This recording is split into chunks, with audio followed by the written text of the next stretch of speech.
the Becoming You show with me, your host, Leah Rowling. Do you believe you are capable of choosing your future? Sometimes it takes just one person to believe in you, or you to believe in yourself. If you find yourself continuing to say, someday I will take better care of myself, only to continue living the same day over and over and over again, then you, my friend, are in the right place.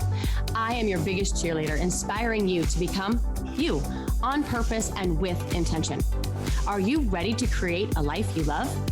I'm excited to share with you some big ideas that you can use today to inspire, impact, and influence your life and everyone in it. The Becoming You show starts now.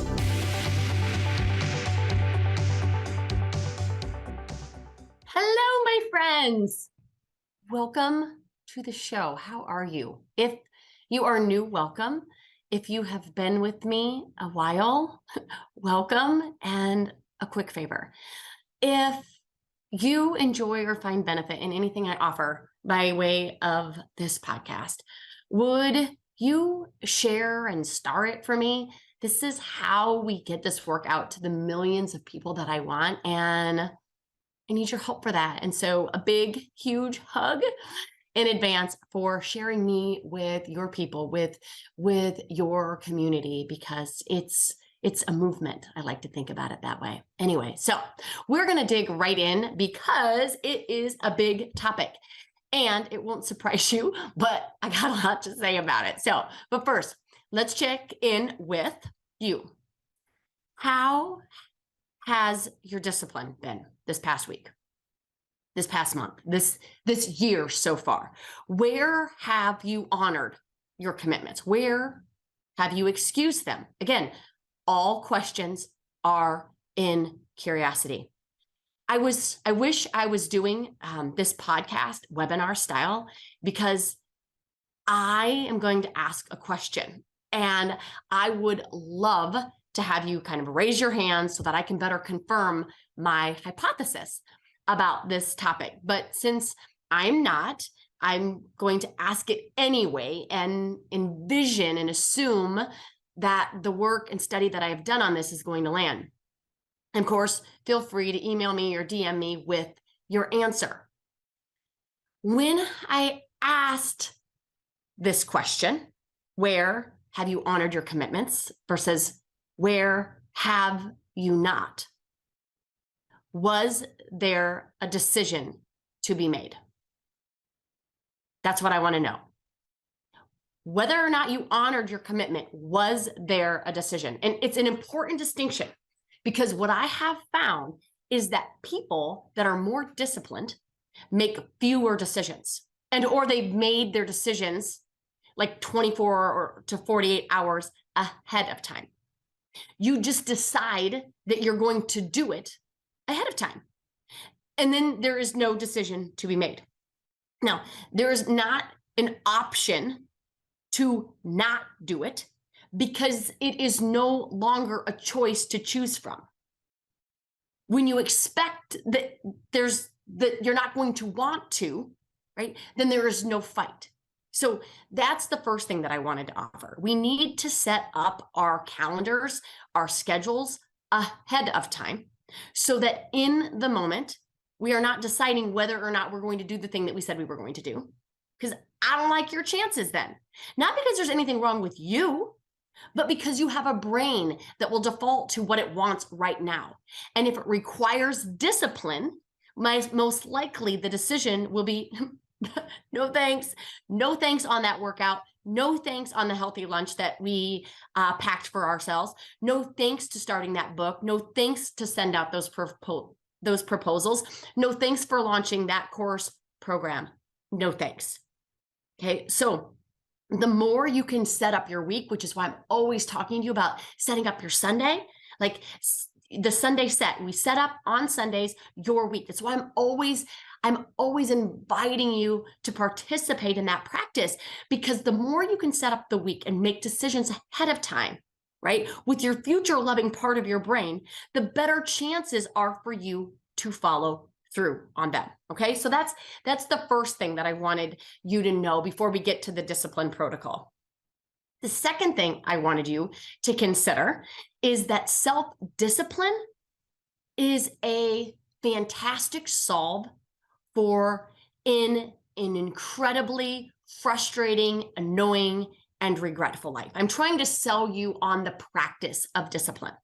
So I want you to think about how frustrating your life becomes when every Monday you say that you're going to start, right? I'm starting Monday. I'm going to start working out. I'm going to start eating healthy. I'm going to start going to bed earlier. I'm going to start taking my supplements and drinking more water and washing my face, and or I'm not going to drink, or I'm not going to find myself hours and hours scrolling on social media or binging on Netflix. I mean, whatever it is for you, just fill in the blank. Every time we recommit to a Monday, right? And every time we fall short on the promise, we break integrity with ourselves, which can be really annoying and regret-filled. And since it's a solve, right, to living a pretty great life, I don't think it gets the credit that it deserves. Right? A lot of times when we think about discipline, we look at it as this awful responsibility, as if it's an annoying part of our condition. And I want you to consider that what if we looked at it as the answer, right? That is to living the good life. That's why adopting, right, an esteem mindset is critical. There will either be self-discipline, respect, reputation, or regret. Every action you take is a vote towards the person you want to become, the identity that you want to build. It's the compounding of those choices every day. The most successful people, I promise you, friends, they're not the most intelligent. They're not the most talented. They are the most disciplined. So when we look at discipline as an opportunity, okay, as an opportunity to create flow and routines and rhythms in our life, it doesn't feel like a dreadful responsibility. And I've intentionally created little routines. I like to call them discipline sequences that help support the flow of my day. And literally 70% of my day is structured in disciplined activities, intentionally created to support the goals that I have in my life. And the other 30% is spontaneous, okay? And I don't think about my life as some obligatory responsibility that I have to do. I think about the flow of my life as something I get to live and be a part of, okay? So my morning routine, you've probably heard me share on the podcast many times, is I wake up and I have my 10 affirmations. I write down 10 of my ambitions, the things that I'm affirming to put out into the world. I write my 5 gratitudes. I write 3 people that I'm going to connect with by way of a text, by way of a voice recording, and my WOD, my word of the day. It's my very first discipline sequence. And then I have my second discipline sequence. That's with my workout routine, right? I walk my dog, I listen to a podcast, I bust in some goodness into my ears, I run 2 miles, and then I do 150 reps. I meditate on the biomat for 20 minutes. That's the second little discipline sequence that I do every single morning. And then my third disciplined sequence is that I record my word of the day. I write 700 words. I create, and then I'm with my clients. And then I have my end of workday reflection and planning. Now, all of my little routines account for about 70% of my day. So these routines allow me to live super intentionally, right? Since I created the routines intentionally, they are also, I don't know if you noticed, void of decision. I don't wake up in the morning and think, I wonder if I'm going to do my daily 5 today, right? I don't think, I wonder if I'm going to walk my dog and do my workout and do my 150 and meditate, right? I don't give myself an opportunity to not have my back in the belaboring of a decision of the now. Flow and routines create self-discipline. But I want to add one more thing, right? Because I do want to get to the mapping of this protocol, but the one extra thing that I want you to think about is I think for so many of us, myself included, the reason we lack self-discipline is that we do not give ourselves permission to rest. And so we burn out and we shut down and we decide that it isn't worth it. Right? Feeling like this burnout is worse than possibly feeling better by achieving the result we were looking to achieve. So this all or nothing mentality does not work to create disciplined days that are sustainable. So establishing a rhythm in your days and your months, time where you push hard and times where you rest is really important. Okay. So I want you to check yourself on a couple of those things. Where are you showing up? All or nothing. Where are you showing up with lots of decisions as it relates to how you show up in your day? And can you eliminate those decisions by creating little structured routines for yourself? Okay, so let's get into the discipline protocol. First, the very first thing before we can really understand what those discipline sequences look like is that we have to be clear on the outcomes that we want in our life. I mean, I know for me, the outcomes I want in my life are directly aligned with my values: to love, to do good and have fun, and to be an example of what is possible in every area of my life. So my routines support that. I write my ambitions every morning to keep my do good top of mind. I write my gratitudes every morning to express love and appreciation for my life and the people in it. I write my connections to express love for them and my word of the day to ground me in my day. I do my morning routine before I react to what everyone else has for me. Because when we let others steal our day, there's no day to have discipline in. When you set up little mini rituals, we don't get lost in one, the decisions, but two, the distractions of what everyone else wants us to do. We don't lose sight on what's important to us. And our outcomes then become our results, right? Our rituals create an innate focus towards the goals that we want. Our rituals remove a decision to be made. And I've said this before, but when we don't have these routines, and we find ourselves making the decision in the moment, we will fatigue ourselves in making the decision. And by the end of the back and forth debate in our mind, we are too tired to actually take the action that if we would have just taken in the beginning by having this created sequence and by having this rhythm in our day, we would have eliminated the need to decide anything. Okay, so that's the first thing. The second is once you have clarity on the outcomes that you want, I want you to show up with good energy, in good health, in good love for your day and the people in it. So I want you to start putting first things first. Okay? Whatever you need the most discipline for is what you should do first. I know for me, I used to write at the end of my day as part of my reflection practice. But the end of my day is usually not as predictable because other people need my attention: dogs, spouses, kids, friends, clients. So my writing kept getting moved right to the next day, to the next week. So I was like, okay, first things first. If I'm going to make headway on my book, I need to either allocate writing blocks at the beginning of the day or blocks in the morning on my weekend.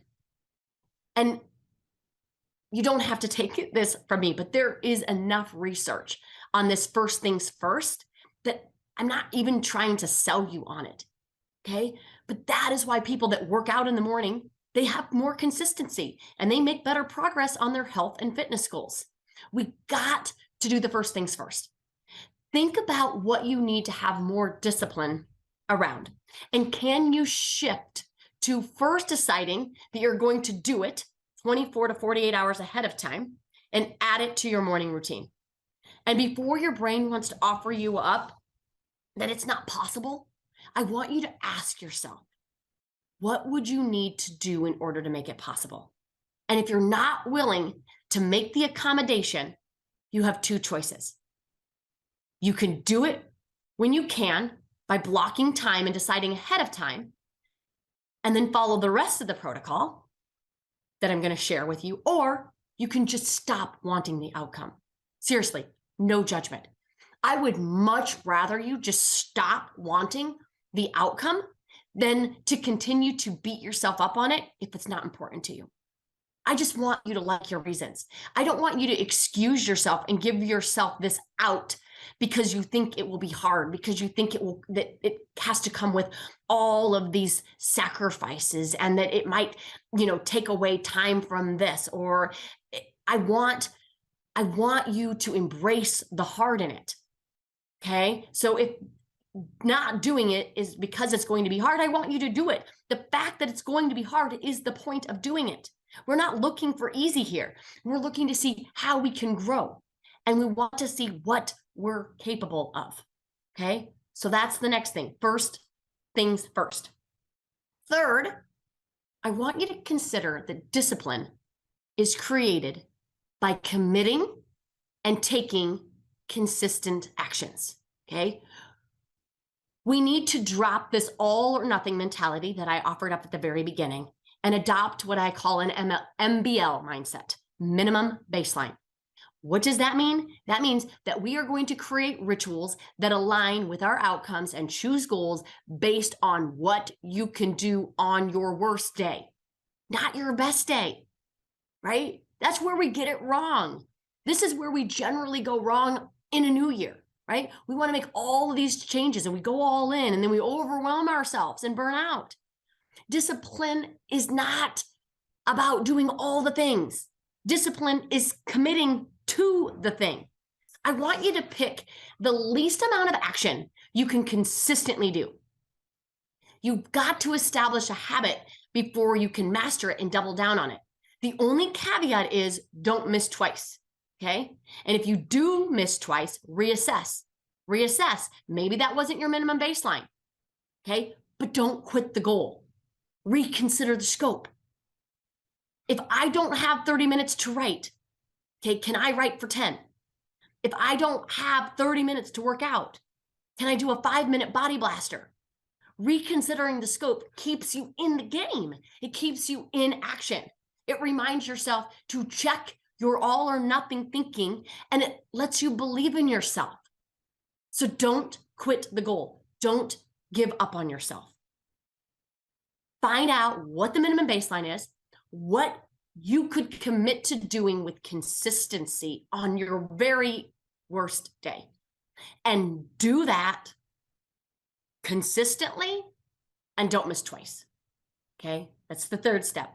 The fourth is I really want you to identify all the obstacles that are going to get in your way ahead of time. Because again, remember, this is progress, not perfection. I work with my clients all the time on the O and S for goal attainment, this obstacle and solution. Okay, we list an obstacle and then we list the solution, the strategy to overcome the obstacle. Okay, this is how you remind your brain that you are the creator of your results. If there is a problem, obstacle, there is an equal and opposite solution, strategy at the same time. And when your brain gets on board with the truth of that law, you become a more clear and evolved version of yourself, because you will face yourself as you push outside of your comfort zone. Working through the O and S process reveals what's going to be required to act on your goals. What are you going to need to be thinking? Right? That esteem mindset. Am I going to obey myself? What are you going to need to feel? Lots of tolerance. Lots of disappointment tolerance, lots of it. Right? I am going to get really good at feeling. I'm going to get really good at being discouraged. I'm going to get really good at feeling frustrated. Like, what are you going to have to do? What actions are you going to have to take? I'm going to have to remind myself that all or nothing is not part of the playbook, that progress is better than perfect. I'll have to accept some B work, right? That actually gets put out into the world versus A work that never gets introduced to the world. So we really have to identify What are the obstacles that are going to get in the way of getting to our goal? Whether that goal is working out more, whether that goal is getting to bed on time, whether that goal is drinking more water throughout the day. I really want you to think of what gets in the way. What gets in the way of you doing better meal planning? What gets in the way of you eating healthier? What gets in the way of you taking or not taking your supplements? Whatever it is, okay, big or small, you need to know what they are so that you can prepare your mindset to think differently about that obstacle, right? Instead of thinking it as an excuse, you think of it as an opportunity to change and shift your mindset. You're going to have to give yourself permission to feel a little negative emotion because that's what's going to be required. I promise you, if your goal is big enough, that is what's going to be required for you to achieve it. You're going to have to allocate and be aware and outline what actions you're going to need to be, that you're going to have to take. Okay.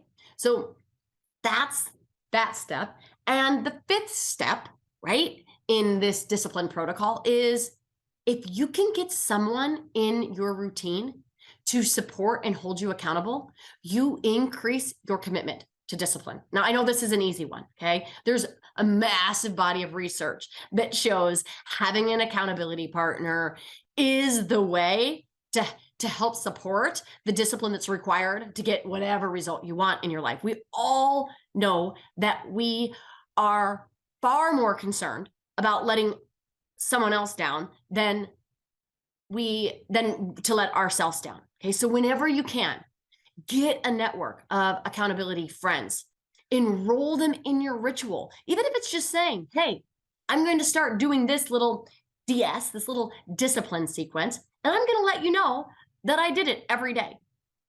And maybe, just maybe, you inspire someone else, right? By being an example of what's possible. Maybe they are like, hey, if she can do this every day, I can commit to doing my thing every day. And now we've got this accountability network of amazing people doing amazing things because we're doing them together. Okay. And lastly, we've got to simplify our life. No wonder we lack discipline. We are cluttered in the obligations and the hundreds of projects that we have on our desks. We are overwhelmed and frustrated and stressed because there's too much to do, too much judgment, too much news, too much comparison, too much overthinking in the form of ruminating and anxious worry. When we're cluttered in our life, our willpower, our resolve, our grit, our resilience can't be accessed. Literally, psychologically, can't be brought to the forefront. We lose access to problem solving. When you start to remove the clutter in your life, you gain clarity on what it is that you want to do, what it is that will move the needle forward in your life.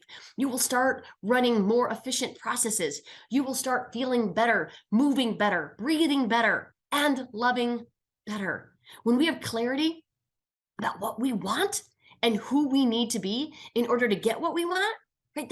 That's why I love my B method, because it works. Because when you become who you need to become, you need less discipline because you are in the rhythm and the flow of life. When we do the work to create that identity and that habit, instead of going through the actions to create the short-term results, you can shift your identity in ways that support your best becoming. So here's just a few of the identity shifts that I've had to work through to create these little discipline sequences in my life. I became a person that works out, that I don't have to decide whether or not I'm going to, I just do it. I've become a person that doesn't overeat. I've become a person that doesn't yell at her kids, right? These things required this work. They required me having a coach, getting coached, being in mentorship programs, required me being around people that already adopted these identity states as part of who they were. And I just modeled their way. I became a person that doesn't get as defensive. I became a person who is productive and have reclaimed my agenda for mine. I became a person that's less reactive. I became a person that ran marathons and qualified for Boston and ran Leadville. I became a person that had the courage to quit corporate and start my own company. I became a person that stops people pleasing and have my own back. Like, I want you to think about your becoming shifts. You probably don't even realize that you have gone through. And here's the thing. It's not all about you enjoying the action. It's about you not thinking about the action. Okay. It's about you not making a decision about the action. Like, think about brushing your teeth. I don't necessarily love brushing my teeth. I don't think about it, really. I just do it. And this is how I've created massive amounts of habits in my life. I've just set rules and identities for myself because I know how the model works. I know how the B method works. All habits are just memorized models, and I know how to become anything I need to become in order to get the results that I want in my life.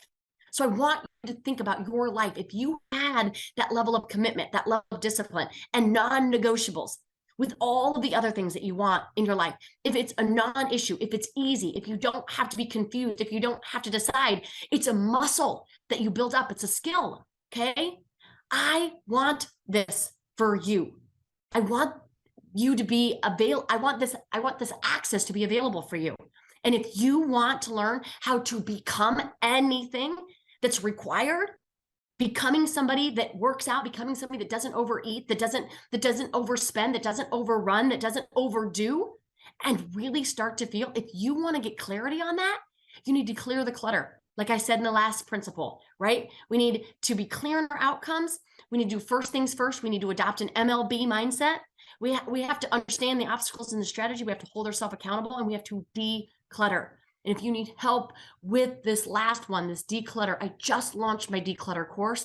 I would invite you to take advantage of it. It is super affordable, and I promise you, it is transformational in the way you show up in your life. So that's my discipline protocol. Discipline doesn't have to be something that we think about as this awful responsibility. Rather, it is an opportunity for you to create true freedom, for you to live the life you've always wanted to live. I want that for you, and I want that for everyone else that you know. So have an amazing one, and we'll see you next time. Take care. Bye-bye. You have been listening to the Becoming You show with me, your host, Leah Rolling, where I share big ideas to inspire, impact, and influence your life. Tune in every Friday at 11 Central on transformationtalkradio.com for your morning cup of coffee, the hug you never want to end, and that inspirational message that you felt was written just for you. Each show is inspiring you to become you with purpose and intention. For more information or to connect with me, visit www.leahrolling.com.